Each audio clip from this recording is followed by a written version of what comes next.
Yarana, bonjour et Tupac, intéressant aujourd'hui sur deux réservoirs de catamaran, 1 et 2, tu sais compter, moi aussi. Cas intéressant au sens où il y a apparemment des algues qui ont dedans. Tu me diras, rien d'étonnant, on est dans la mer, c'est le genre de choses qui arrivent.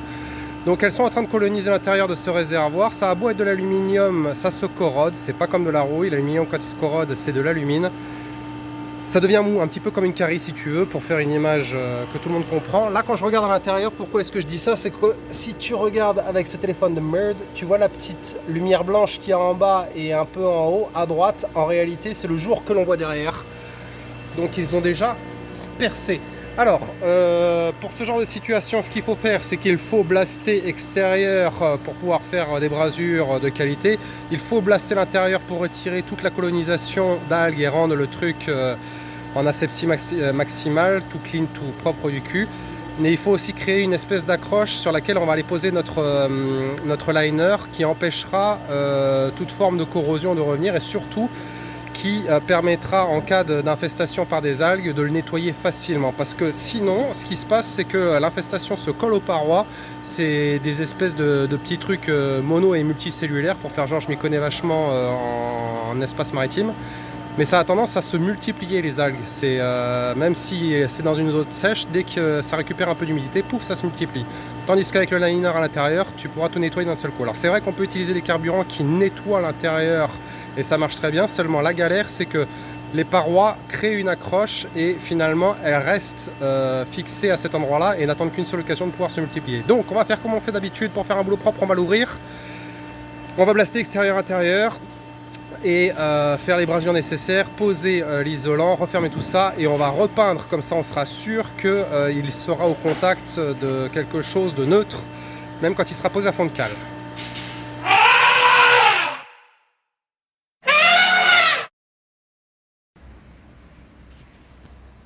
Voilà ce que je voulais dire par alumine, c'est des parties molles, c'est des parties déjà corrodées. Donc en réalité quand elles sont posées comme ça avec le cache en plastique qui était collé dessus, bah, ça se voit pas. Voir la fuite n'est pas encore sortie, mais ça ne saurait tarder. Et ça, on a ça partout. Donc là c'est sauvé, là c'est pas bon. Donc on va reprendre tout ça. Ok, donc on les a ouverts, on va pouvoir accéder à l'intérieur et pouvoir blaster plus facilement ce qui se passe dedans.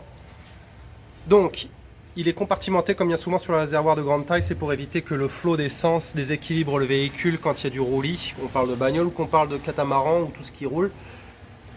Cette partie-là, c'est en fait déjà un compartiment qui a déjà été ouvert, je ne sais pas trop pourquoi, j'imagine que la partie basse de toute façon fait le job. C'est un petit peu le même principe que quand on a une inondation dans la mangrove. J'essaierai de trouver la vidéo à ajouter juste après, c'est-à-dire que quand la vague arrive, si le fond est déjà pris comme ça, c'est-à-dire c'est l'effet mangrove, c'est les racines, ça bloque le haut de la vague en réalité. Il n'y a pas assez d'inertie pour que tout se fasse.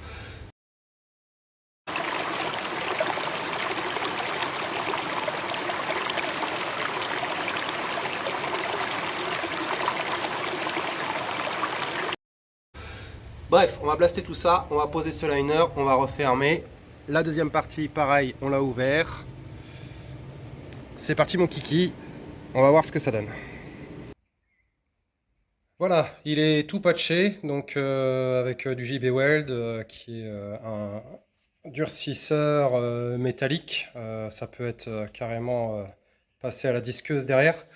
C'est pas très esthétique. Maintenant, en termes de cost, vu le nombre de trous qu'il y avait, si on avait dû faire des brasures dans tous les sens, on n'en serait pas sorti et ça aurait coûté beaucoup plus cher. Et pour rester dans le budget par rapport au client, on va prendre cette option là. Maintenant on va vérifier qu'on n'en a raté aucun parce qu'il y en avait une chier plus sympa.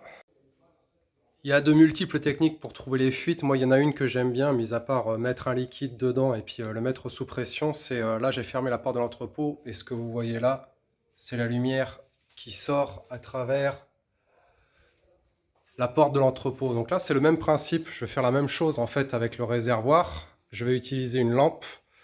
J'ai patché un petit peu partout comme je vous ai montré juste avant, mais pour être vraiment sûr, c'est une technique qui fonctionne aussi bien qu'une autre. Donc on va faire un test, j'enlève la lumière, pim, je me mets à l'extérieur, je mets ma lampe, je me cogne la tête comme une brute, ça c'était le bruit de ma tête, et j'inspecte et je vois que, en tout cas là, il n'y a rien.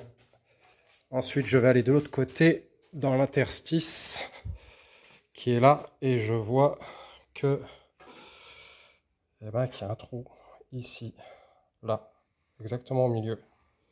Vous voyez? Donc, je peux à nouveau patcher ce truc-là jusqu'à ce qu'il n'y ait plus rien. Ouvert, blasté, patché, pose d'isolant, c'est pas beau, c'est pas le but. Le but, c'est que ça fasse le job. Maintenant, on referme.